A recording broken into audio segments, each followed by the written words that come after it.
Oh my goodness. Hold on a second.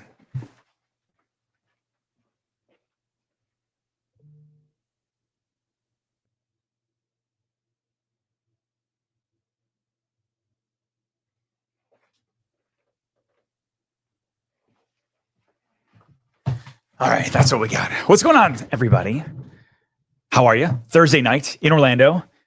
Good to see you guys hanging out here. We're going to talk about all things Orlando. We've got a good lineup of. We got new development. We've got some theme park news. We got some interesting economic nerddom, and obviously your questions and your answers, or I'll have got some answers, maybe give you guys some along the way.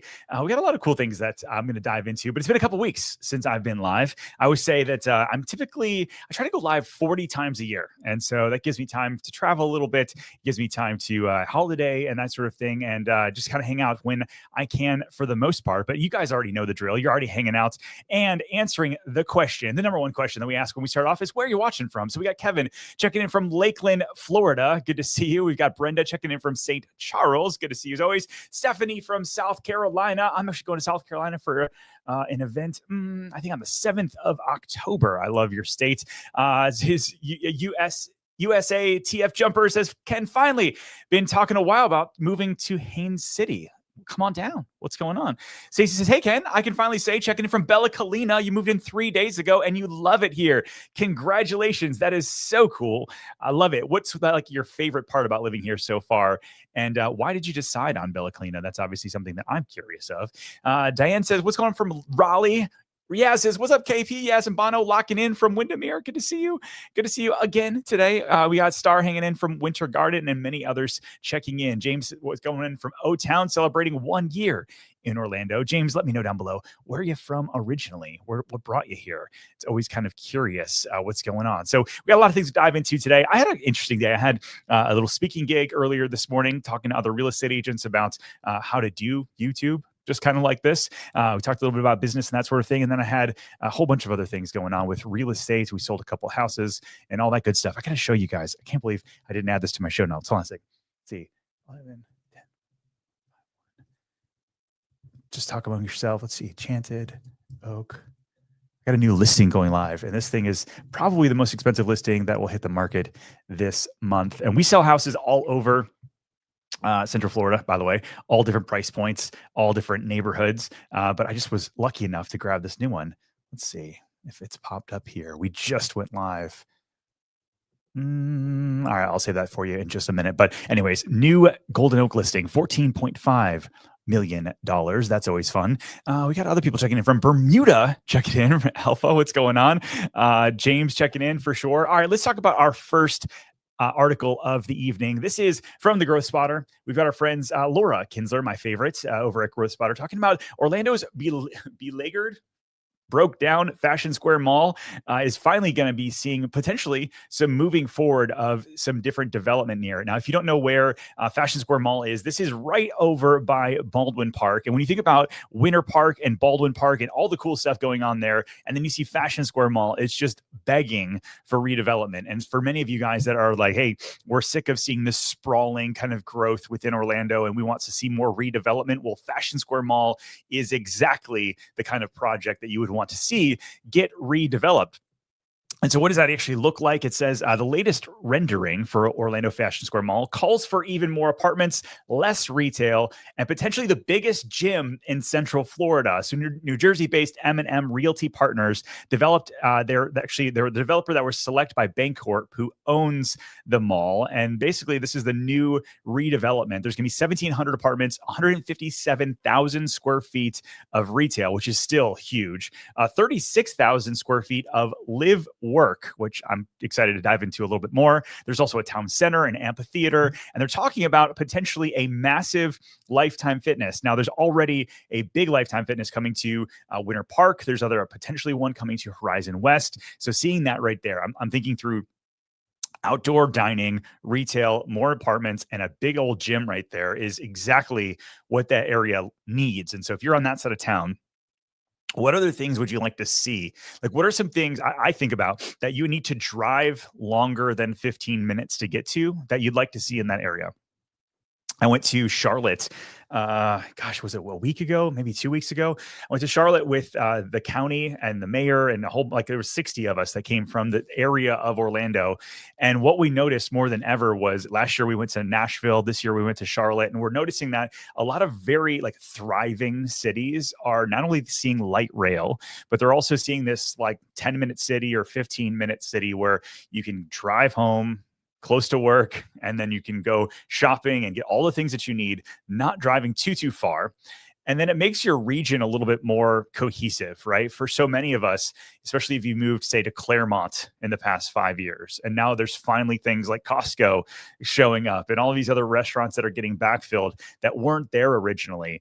These are things that if you have these 15-minute cities or 10-minute cities, they need in order for us not to have as much traffic on the road. And so this is a great area for these kind of things, where you think Baldwin Park in this up and down area. But check out some of the renderings. Both plans that they've had so far would include town center with some lawn space and shops and restaurants. They have it kind of broken down into multiple phases, but hopefully this moves forward. Right now, all the buildings attached to Floor and Decor would be demolished, leaving this massive surface with nearly 700 spaces of optional garage and serve the Lifetime Fitness. And so I'm excited to see this finally move forward, because this is one of the things that many of you guys have said, because we announced this, I think, back in 2021 when they first talked about redeveloping this, and just not a lot has come along. So kind of curious to see if this moves forward and how fast it actually does. Chat's checking in from Mills 50. Dude, we're going to talk about that next, actually. Bailey says, pausing New Girl to tune into your live. I told Bailey she needs to watch New Girl. And if you've never watched New Girl before, it's a good show. It's a good, wholesome show. I enjoy it for sure.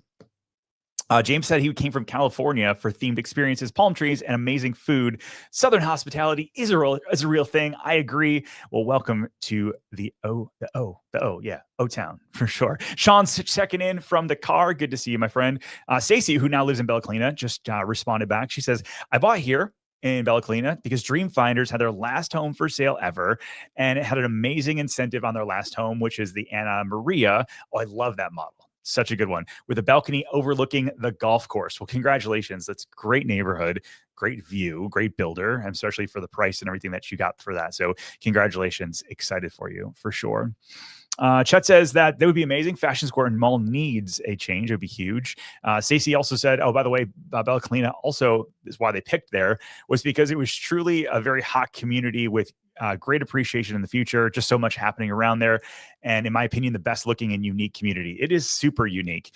And I look at the growth that it's already had over the past 5 to 7 years. I think it's got a lot of more upside, especially with all the lots left in there. Kind of, it's going to be exciting to see what happens in that kind of Montverde, Mineola, Claremont area as things continue to grow and go from here. So let's talk about this next one. Speaking of Mills 50, Chet, this is an interesting, I think, article from National Geographic. This might be the most interesting neighborhood in Florida. That is a bold statement. Just minutes from Orlando's theme parks, Mills 50 was built by Vietnamese immigrants in the 1970s. Today, it's home to multiple Michelin stars, a diverse community, and creative art scene. And so they go on to talk about how the fall of Saigon's impact on Orlando. And I actually interviewed the founder of Tasty Chomps, which we're going to talk a little bit more about him in just a minute, Ricky Lee. And talking about how that sort of pocket of Mills 50 went from a Vietnamese refugee area to where it now is today, with so much cool stuff going on. We did a quick video around like the top Michelin star restaurants in Orlando. We have a series coming out where I'm going to try with a couple of our people on our team. We're going to try to hit all 59 Michelin recommended restaurants over the next year, which means we have to hit like more than one a week. Hopefully we'll get a few sponsors along the way.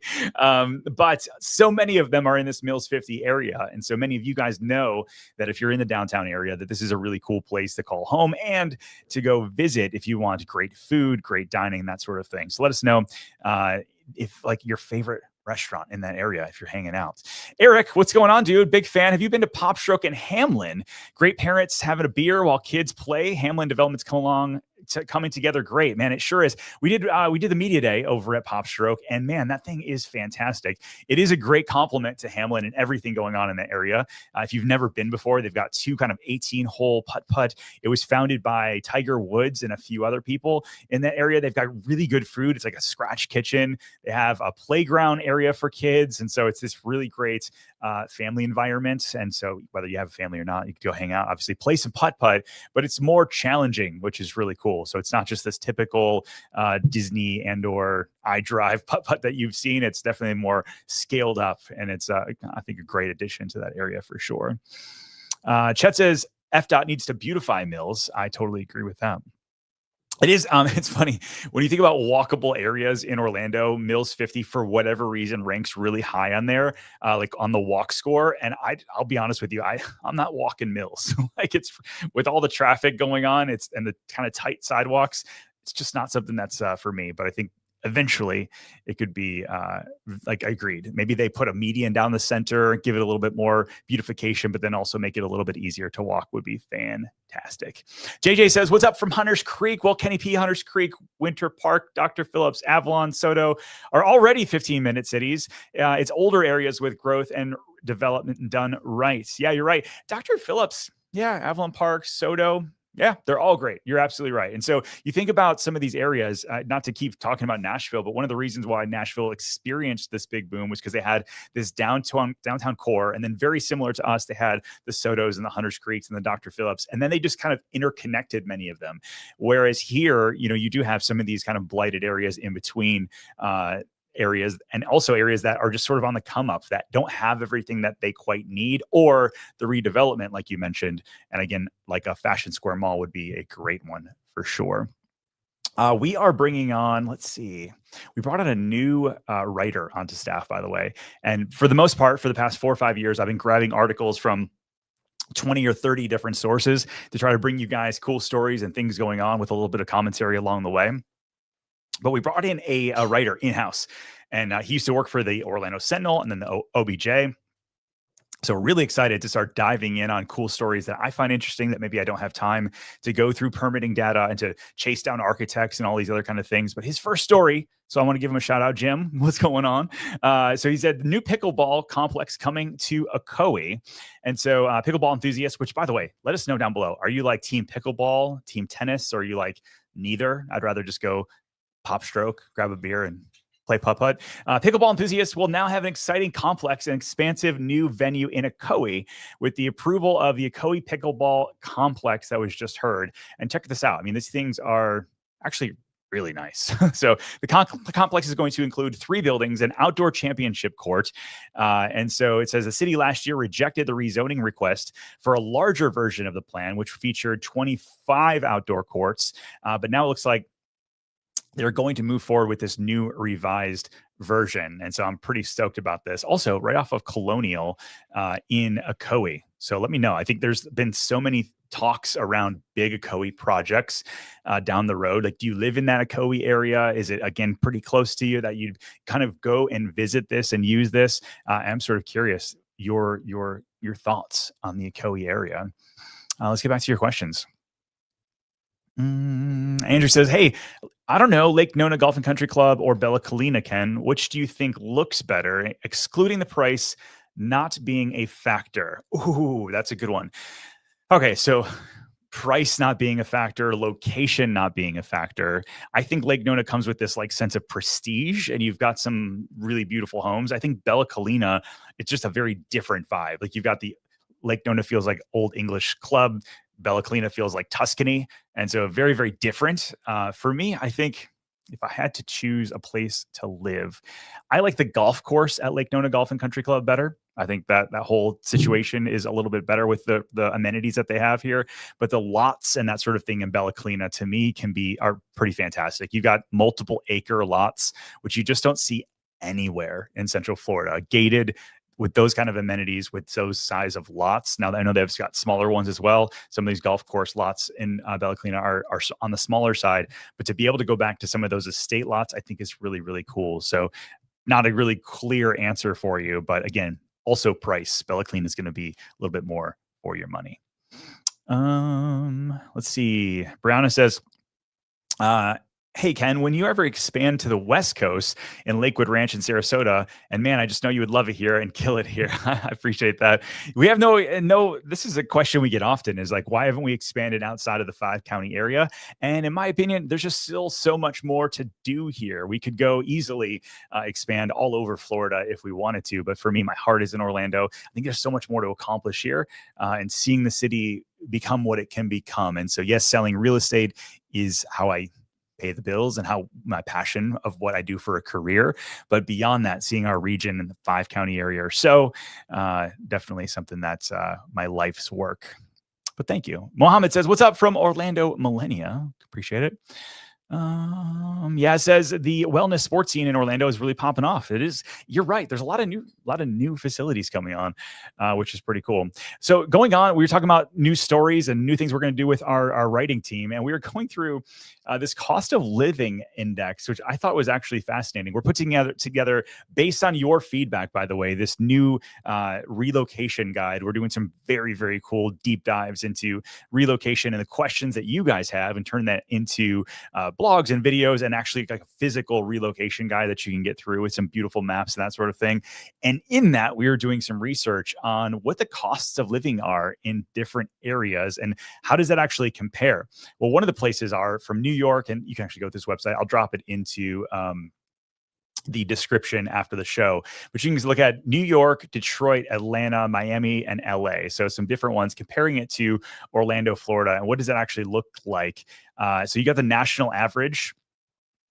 I know Manhattan is obviously extremely expensive, but it just kind of shows why so many people are moving from New York to Orlando. But you look at, they've got the index comparison here. So the overall composite, Orlando is like a 93, where national average would be that 100. And it's basically 2.2 times as expensive for everything it is in Manhattan when you look at groceries, housing, utilities, transportation, healthcare. But then this is one that it's kind of surprising to me when you start going through. Housing obviously is a huge one. It's 5 times as expensive to live in Manhattan than anywhere else in the country, whereas it's less expensive here in Orlando. Now you look at grocery costs, you look at utilities, you look at transportation, all of those are pretty much average. And this is the one thing that why people used to move to Orlando, it was like the retirement capital. Still a lot of people retiring here, but it was like, hey, we moved to Florida because everything there is crazy, crazy cheap. And it's just, it's not as cheap as it once was, although it's definitely cheaper than other places. And so transportation, similar cost. Housing, though, is lower. The overall composite's lower. Let's see what else. Healthcare is also lower. It's kind of interesting. What's like one thing, if you guys moved here from another area, I am sort of curious, this would be good, like crowdsourcing information. What are some things that shocked you in terms of how much money you spend here in Orlando? Is it theme parks? Is it tolls? Is it just a food? Like, I'd love to know, like, what is something that you thought was going to be really cheap, but maybe wasn't? Is it housing? And that sort of thing. So as we go through some of these other pieces, I think it's just quite interesting. You look at also, this study breaks down a lot of really interesting things as well. So like everything from steak, like steak in Orlando is actually more expensive than in New York. It's also more expensive than the national average. Eggs here are actually, more expensive than the national average, but cheaper than New York. Sugar, peaches, detergent is cheaper here than really everywhere else. Soft drinks, the median home price in New York is $2.9 million, and here is $416, and the national average, they're saying, is $524. So still cheaper than many other places. But yeah, let me know what's something that shocks you if you're coming this way. Kat says, I moved from Virginia. It's the electricity. I knew it was going to be expensive, but not this much. I hear that a lot. And especially if you're in an older house, this is one thing. If you're not getting your house like, either re-insulated, or depending on if you're like living in an older home that does like older windows, maybe you don't have the insulation in your attic like some of the newer houses do. But yeah, it's interesting when I talk to people, they say, hey, how should I budget for insurance and utilities and all of this other stuff? And I hate to say it depends, but it really does, because insurance on a newer house is going to be less than an older house. Utilities are going to be less on a new house than an older house. And yet new construction depending on where it is, could be more expensive and could be a little bit cheaper. Spencer says the car insurance actually surprised me in terms of how expensive it is. Star says, I thought HOAs would be cheaper in private school, but my daughter's was cheaper in New York. Your private school was cheaper in New York. That's actually wild. That is kind of crazy. Now it's interesting when you think about private schools, you've got like Windermere Prep, you got like all these other really expensive ones here locally, but then you also have not as expensive ones as well. Some definitely Montessori's are a little bit cheaper. So it depends on where you send your kids for sure. Lewis says, hey, do you know if Central Florida will ever get another high-end luxury neighborhood built? I know we have places like Bella, Collina, Isleworth, Lake Nona, but I'm curious if you'll ever have another competitor. I think this often, and actually we have had developers reach out and say, where should we plant something if we want to do 100 or 200 home community that you can get those high numbers? And the interesting thing about this, Luis, is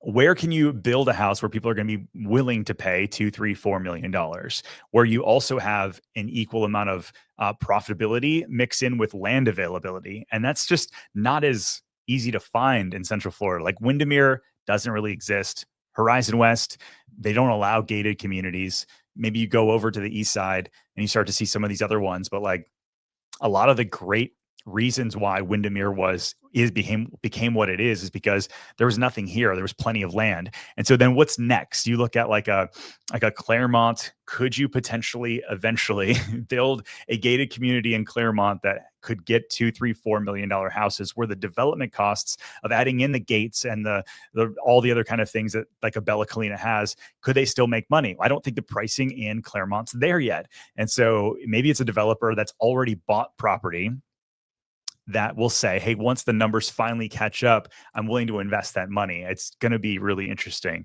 Yeah. Did you know, by the way, Lake Nona, they actually Lake Nona Golf and Country, they expanded and added another phase after many of us didn't think that they were going to. So there's like 80 lots there that you can build brand new. It's kind of cool. JB says, shout out to our agent, Courtney. She rocks under contract in Claremont. What's going on? What's up, JB? Courtney she's a total rock star. So glad you're working with us. Andre says, hey, do you know the latest on Sawgrass Bay Road construction? I'm affected by this North Lake community isn't allowed a CO until pre-construction takes place. I'm affected as the North Lake community isn't allowed CEO until pre-construction meeting takes place. So I'll tell you about the first part, Sawgrass Bay. They're talking about the connection was supposed to be again this year. Now it may or may not be later next year, but North Lake was one of North Lake, Lake Star, and a few other ones over there. They need to pay their impact fees and to pay for that road to come in. And so from what I understand, they have a couple more meetings to happen before they'll start approving some of these pieces. But it is like, come on, like I don't know, builder wants to pay these fees, and yet it is a massive need for that area.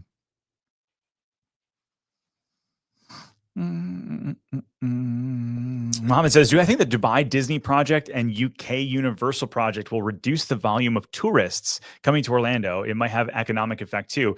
I do. I think the UK Universal project may, I also think about, this is an interesting one, Mohammed, and I'm not an economist and I don't work for the theme parks, but I remember talking to a guy who owned like 8 or 9 Jimmy John's, and he told me how like every time they opened a Jimmy John's, maybe a mile or two away, you thought that would kind of bastardize the traffic that you had at your home base. And yet what they found was that the more that existed in a certain area, the more people would go there and the overall traffic would go up. It kind of was counterintuitive.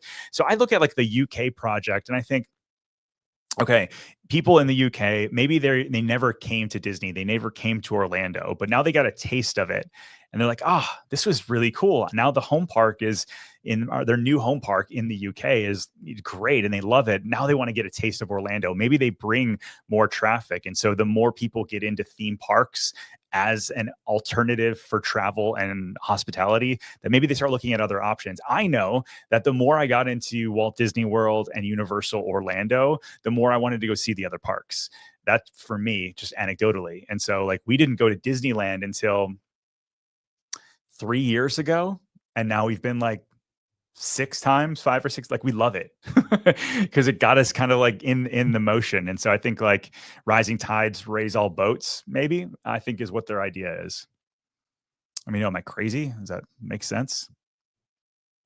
John says, as a UK resident, our tourists will always come to Orlando. It rocks. Terry says, "Well, is Magnifica ever going to take off, dude?" I mean, there's potential gated, crazy, expensive neighborhood that may take off. I have not seen any new movement there. I'll leave it at that.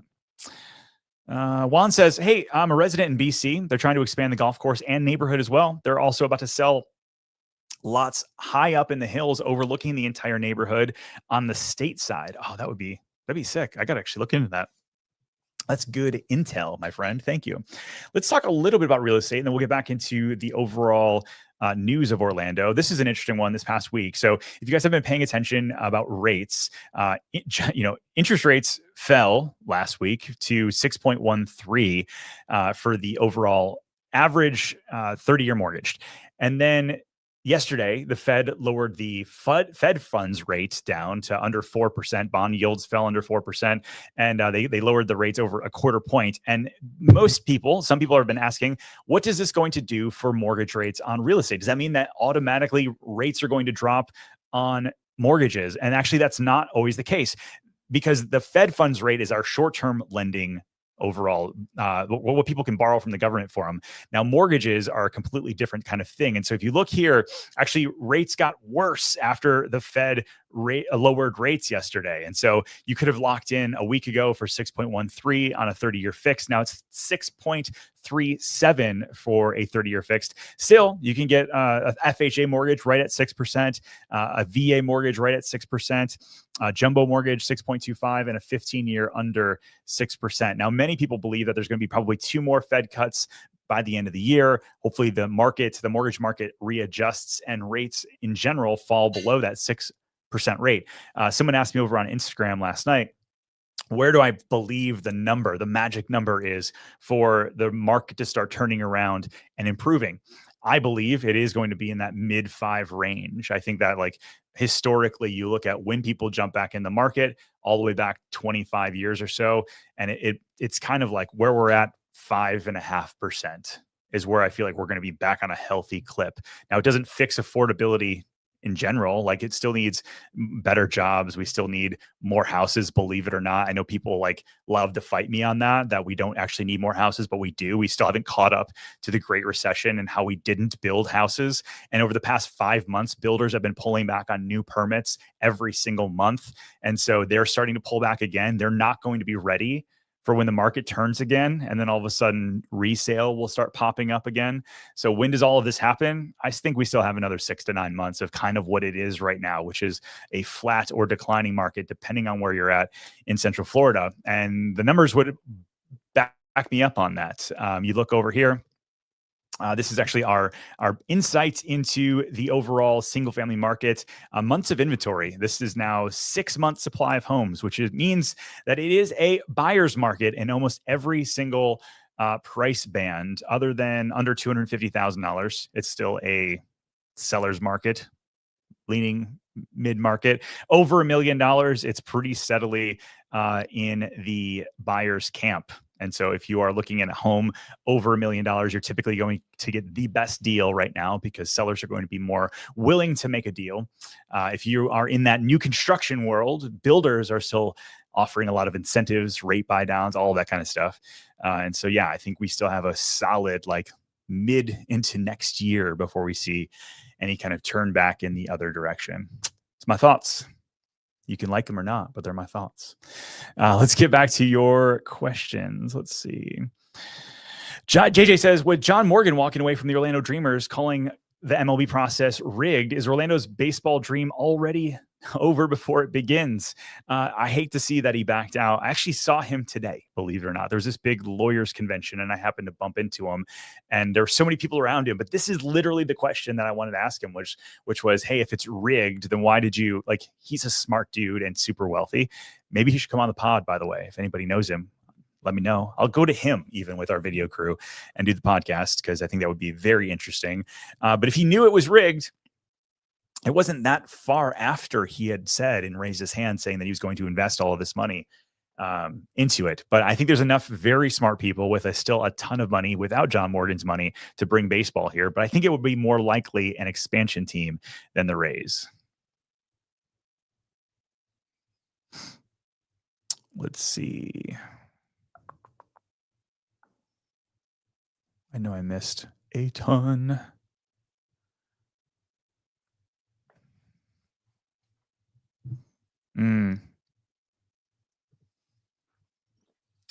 David says, man, if they allowed a luxury neighborhood in like Isleworth and Horizon West, it would be a killer location. People would definitely pay $4 million.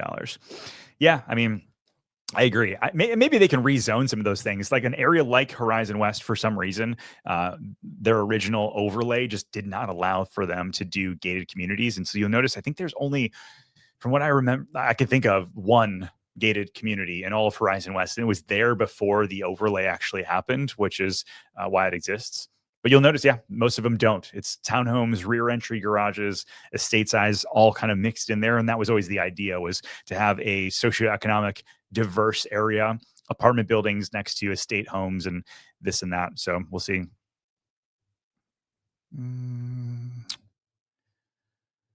Faith asks, hey, Ken, do you ever think that they're going to connect the Darrell Carter Parkway to Winter Garden Vineland Road? If you've been in that area, it looks like they're going to connect the two. Yeah, I've driven by that a ton. I have never seen that on any permits. So I think it's more so zoned for that opportunity. But so maybe the answer would be maybe. I think a lot of times how fast you could get back and forth if that had a road right there. So you're not wrong.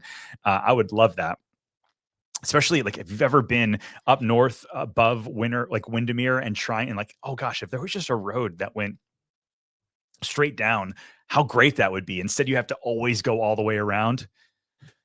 Yeah, but nothing in the permanent data as of 6 months ago, the last time I checked, because I remember driving by there thinking that was a really good idea. All right, the OBJ has a new article, push for hotel tax increase could unlock millions for Florida counties infrastructure needs. Who wrote this? Because I want to give them a shout out. Steven, what's going on? Oh, no, I'm sorry, Patricia Tolley, staff writer at the OBJ. So business people propose increasing the hotel tax to fund infrastructure projects. So this could be basically another $60 million per percentage point. And so the initiative led by Rosen Hotels CEO Frank Santos basically said, hey, listen, we think that we should raise our hotel tax from 6% to as much as 10%, generating $60 million per percentage point annually. So now if they raised it from 6 to 10, that's an extra 4 percentage points. That means that they could raise an extra $250 million per year in hotel tax. What the heck would they do with that would be the question that I would ask. So they're talking about a few things. Sunrail weekend service, which would cost about $22 to $26 million per year, as well as add on some different opportunities for the TDT funds and more infrastructure growth in our tourist districts, which has me thinking, what is Vegas hotel tax? Vegas hotel tax is 13.3%. What's another one? Give me another good. I'm just kind of clear at Atlanta hotel tax. 15. Is that right? 13 and 15. That seems wild. Let's see. Proposed tourist development tax, TDT, from 6% to as much as 10. Yeah, that's interesting. I mean, if that's actually the case, I mean, it would put us more in line with other people. Now, do you think that people choose Orlando because maybe it is a little bit cheaper than other places? You look at what Vegas and how they're struggling right now in a really big way. I think that Orlando is a little bit cheaper, more family friendly as well. But yeah, an extra $250 million potentially for new infrastructure in some of these other zones. It says under the proposal, counties with existing hotel tax could opt to add 1 to 2% to their TDT rate. The new funds earmarked exclusively for transportation and infrastructure in those high tourism areas like International Drive and 192, because 192, as we know, can be real difficult sometimes. Chet asks, hey, any word on Westcourt breaking ground, dude? He laughs. Michael had a good one. Hawaii hotel. Hold on a second. I'm going to answer Chet's, but I want to finish this thought on hotel tax in Hawaii. Let's see.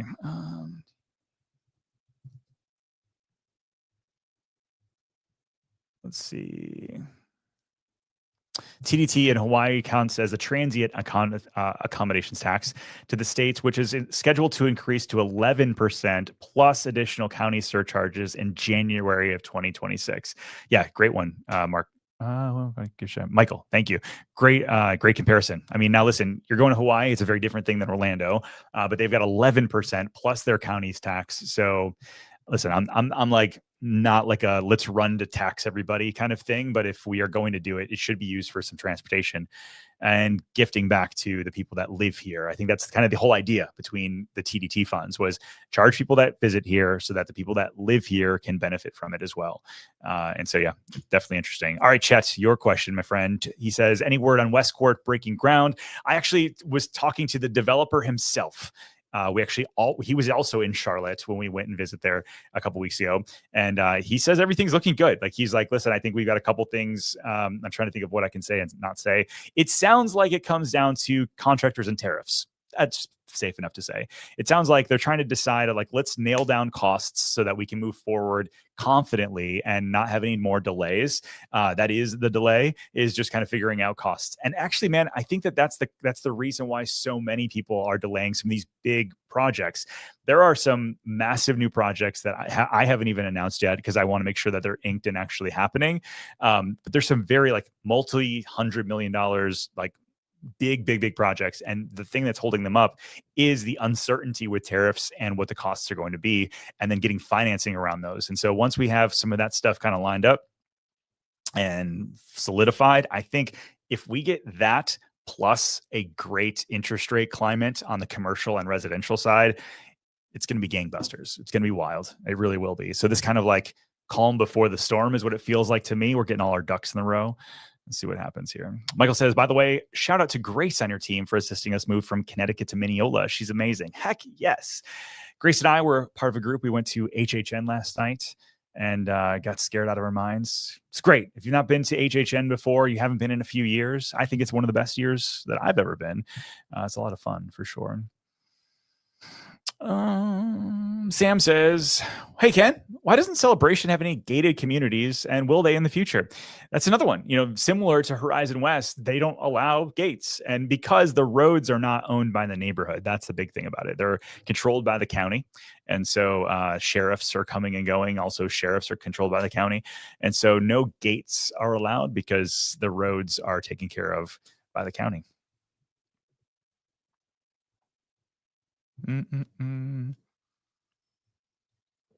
All right. Lots of people asking this actually question. Can you do an updated video on Bella Collina?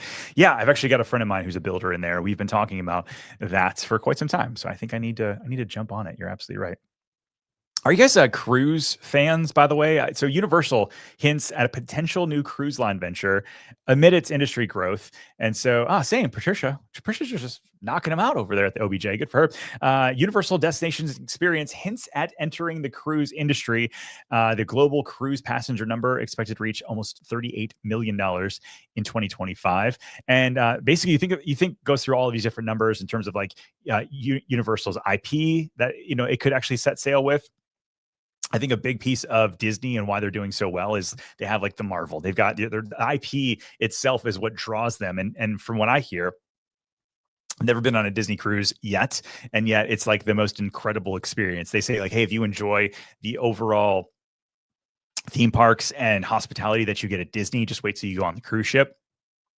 So Universal getting into this does make sense. And every travel agent that I know is telling me that they're actually having a better year this year on selling cruises than they are on theme parks themselves, which makes me feel like I'm just being left out over here, left and right. But let me know, like, if there was like, How to Train Your Dragon, and there was Mario, and I don't know how they would treat Marvel, actually, now that I think about it, being that it's on this side of the world. But if there was Universal IP, along with this, would you jump on a Universal ship for a weekend, get to their own island? Let me know. Is this something you do? Lil Jack says, I'm a resident in Lake Mary. I'm so surprised that more people don't talk about this place. Maybe because it's far, but man, I love it here. It's such a hidden gem. Little Jack, I love the name. My son's name's Jack, but that photo, man, scares me.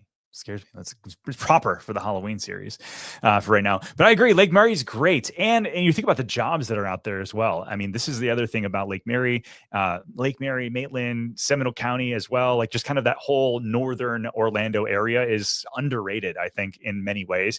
Partially because it feels far. But I think now that the I-4 express lane is there, it actually makes it really easy. Like when I hang out in Celebration or anywhere south and I'm getting up to Maitland or Lake Mary, it takes me, I don't know, 30 minutes or so, especially if you use the express lane. But yeah, between a jobs perspective, the real estate stock up there is pretty great. Also has some of the best schools in Central Florida in terms of that area. So you're absolutely right. One person who I know that loves that area up there is Alexa. That's on our team. She's hanging out. She's our Seminole County, Oviedo, Altamont Springs specialist. So if you need somebody up there that wants to show you the ropes, just let us know. He says, as a Universal fan, I'm excited. This is USATF jumper, Pedro. I'm just calling you Pedro from now on. As a Universal team member, I'm excited about this. Even before I became a team member, hope that it's true and that it's happening in terms of the cruise line. Little Jack says, I just got off the Royal Caribbean Star of the Seas. Yeah, a lot of people cruising. I'm telling you. Speaking of cruising, let's keep going on our stories here. What else do we got?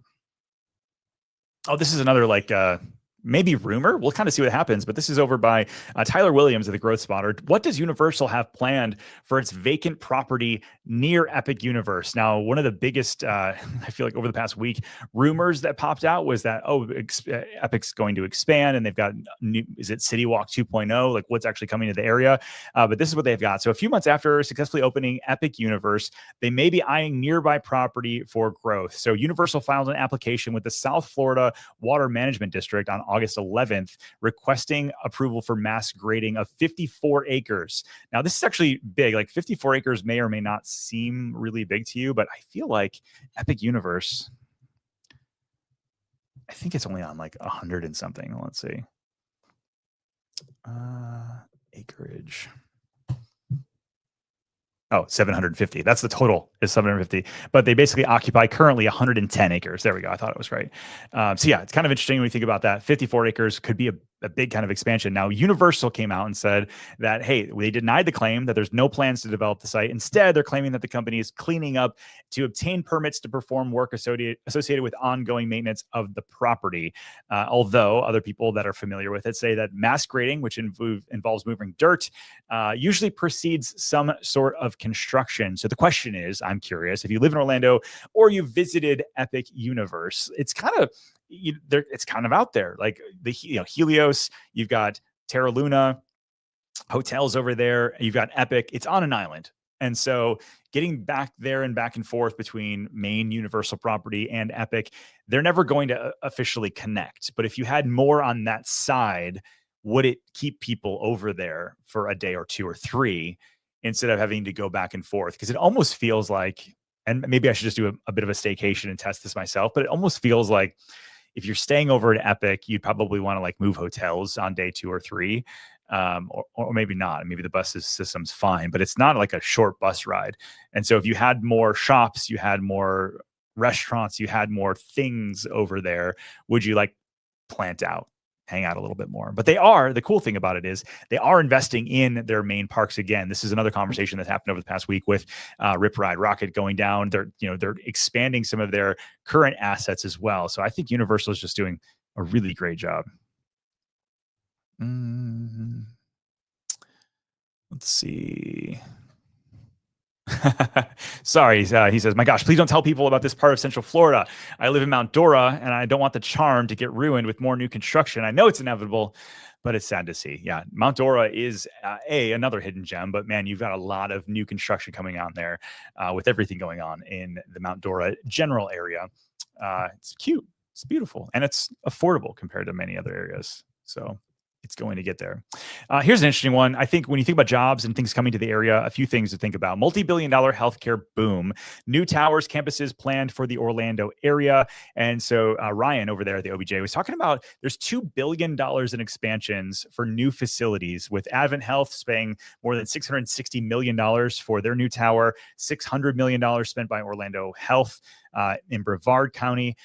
Lots of different healthcare jobs coming to our area and sort of this overall expansion. And so earlier on, I talked about healthcare being a little bit cheaper in Orlando than some other places. And yet I do know, just from my own experience, that sometimes with a pediatrician, it might take 2, 3, 4 days to get in. Sometimes specialists are needed for sure. And so I think the fact that we're seeing so much new healthcare and expanding is great. That being said, the follow-up to this, My News 13 came out with a article that said, despite Orlando's state-leading job growth, seekers face a tough market. And they said, according to Florida Department of Commerce, between April of last year and this year, Orlando Metro saw a larger increase in private sector jobs than any other place in in Florida. The region gained more than 25,000 jobs during that time. But despite the job growth, there's a lot of people here that say that they're having a hard time getting an interview. And those people specifically are with hospitality and leisure, construction, healthcare, and finance. And where, although we've seen a lot more jobs get added, there's a lot more people that are moving here to take advantage of those. And so I know we're hiring on the creative side, we're on the operation side, on the agent side. And yet it feels like every single opening we have, Yaz, who's on here, who's our director, our chief of staff, she'll tell you we're getting hundreds of people apply for one job. And so although our region's growing, now you look at $2 billion of investment into healthcare, and they're going to be needing a lot of people. So hopefully some of those people looking, we'll be able to find them as well. Let's see. The Minion family says, hey, curious, how far north and how far south do you guys sell? Like, what's the cutoff for you guys in terms of where you would sell? That's a great question. Thank you. So we basically, the 5-county area is what we cover. So you take downtown Orlando, draw a circle around it for roughly an hour, and that's where we go. But it's Orange County, Osceola, Polk Lake, Seminole, a little bit of Marion County. When we get into the villages, we've got a couple people on our team that service that area as well. But for the most part, yeah, it's like that 5-county area. Sam says, hey, do you guys sell at Davenport and Champions Gate? I know you all work in Orlando, but it's curious if you do the Four Corners area. Yeah, 100%. We sell a ton in that area. On the Airbnb side, the long-term side, plenty and plenty. All right, here's a story that our editor, Nick, told me I had to talk about because this is a big deal. H-Mart Orlando announces opening date September 25th. And so this is the highly anticipated Korean H-Mart in Orlando. Is set to become the first location in Florida. H-Mart's officially confirmed its store in March 2021, although it's been in development for years. This is going to be at 7501 West Colonial Drive at the Westland Terrace Plaza. It's over 100,000 square feet. 100,000 square foot H-Mart. Crazy. So it's known for its wide selection of Asian groceries, produce, seafood, ready-to-cook items. And this thing looks fantastic. Like, I would go here in 5 seconds. The place to find good produce, it seems to be like the bane of my shopping existence.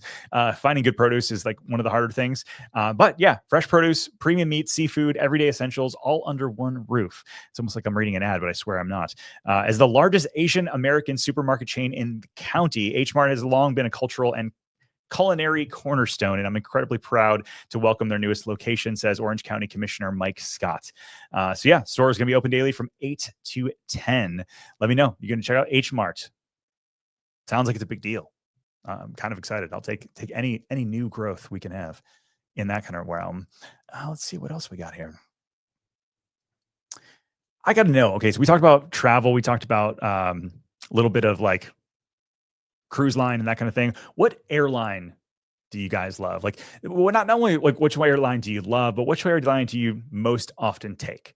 Because I love Delta, and yet not always available to the places that I need to go. But one of the things I was talking about, I found on the Palm Beach Post. So United Airlines flights to Florida to this destination is going to start picking up. And so basically Newark to Orlando and Newark to Fort Lauderdale are going to be picking up. And this is going to be on United Airlines. And so United Airlines talked about, hey, we're going to finally be picking up. They had some delays, apparently, getting some of this going. But picking up more and more flights to Orlando and Fort Lauderdale is on their list. And so let us know. Like, I'm curious, what's the airline that you guys fly the most? United, I actually went to they had a new hangar out at MCO. They were kind enough to invite us to their media event, getting to see their new, where they do maintenance and that kind of thing. They plan on bringing a lot more traffic this way. And so United, are you guys a fan? Are you buying? Are you selling? Let us know. Expecto Bourbon. I love that name. That's very fun. Expecto. Still surprised that Florida has basically no competition for Publix. Why no Kroger stores? Yeah, we have Kroger delivery. You can get Kroger delivery here in Florida and Orlando. And I know a lot of friends of mine that do that. They have basically warehouses, but no stores. So you can order them online and get fresh produce and food delivered to your door. I'm always nervous around. I'm sure you can say, hey, I want it to be delivered at 6 p.m. But I'm always nervous. Like it's going to be an hour before I get home and my ice cream's melted. It's probably silly. I'm sure they figured that out. But yeah, Kroger, where I'm from originally, in Detroit, Kroger everywhere. But yeah, Stuart Static says becomes public chicken subs are the best. I don't know. That's the reason. Here's a link for the development. Thanks. Brendan says we've always used Southwest, but we're not crazy about all the new changes that they're making. Pedro says, who isn't delayed out of New York on a normal day? Also Delta and International, and I'm headed to Lufthansa. Yeah, says don't sleep on the Sanford airport. They have direct flight gems there, but not at a 10. I'm a JetBlue American flyer. Oh, American. Oh my gosh. OMG. All right, hold on a second. I want to show you guys one more thing and then we're going to wrap up. Let us know other questions you have down below. We're going to answer them. You got questions? I have answers. 101. There we go. All right, we started off the show tonight talking about our newest listing. Is it live? Is it live? Why is it not live? Oh, we already have somebody picking it up on a national level. That's kind of fun. So we roll out our listings over like a week or so.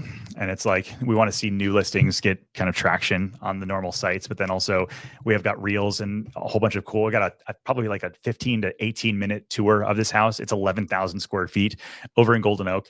We're going to be showing it to you guys, I think tomorrow we're dropping the video. Let's see. Why does it keep trying to grab me this?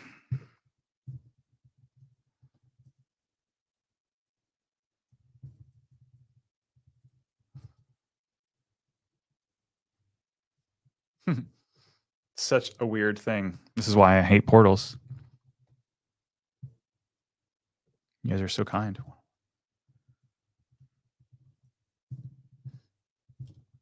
There it is. What's up, pretty thing? All right, our newest listing. This thing is great. By the way, shout out to Bailey, who's watching right now. She had the most incredible photos of this house. 10,740 square feet, $14,500,000. The thing that I love probably the most of this house is not only just the backyard, which is also incredible, outdoor space, impeccable, but we're going to scroll right through to the theater. If anybody wants a Millennium Falcon theater in your home, who wouldn't, by the way, this house is going to have it for you. You've got incredible first floor suites. You've got another guest suite. You've got an apartment over the garage. There's actually four garages. 3 of them have car lifts. So if you're a car enthusiast, there's like 7 garages or spaces for garage. You got a cooled off wine cellar here. Check this out. They have had 2 dogs, and this is the dog's retreat. It's got its own washer and dryer, shower area. They've got a TV set out there. They got a space where they can go to the dog run. Yeah, this house is pretty incredible. So I'm pretty stoked about it. So people over on Instagram were asking me if I was one of the ones that was going to be listing it, because we did some previews of it. So the whole video will be out tomorrow on this channel, actually. So make sure you subscribe if you haven't already. Please let me know. Pedro says, "Oh, I'll have that my kind of money one day." For sure. I hope so too. I hope you do as well. Sam says, "That's my dream to live in Golden Oak." For me too. It's pretty awesome. All right, guys. I think we're wrapping up for the evening. I appreciate you guys hanging out. We'll be back next Thursday with more stories about Orlando. And if you guys have tips and questions, you can always email them if you're watching on replay. info@pozekgroup.com. I'll answer any questions you guys have. We're going to go back to the mailbag starting next week, but I appreciate you hanging out. I hope you have a wonderful rest of your weekend. Talk to you soon.